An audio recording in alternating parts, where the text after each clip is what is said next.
Tenemos una máquina Singer negrita aquí, vamos a colocarle correa, también vamos a colocarle motor, va a ser a pedal y a motor. Aquí está el pedal, vean.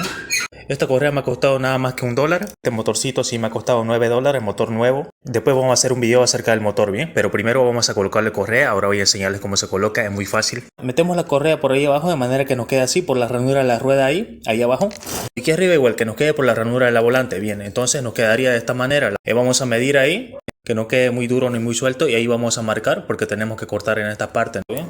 Así de esa manera, y ya la tenemos. Hay que hacerle un agujerito aquí y ya nos quedó el agujerito. Así colocamos, y ahora sí vamos a colocar otra vez en la ranura y vamos a probar.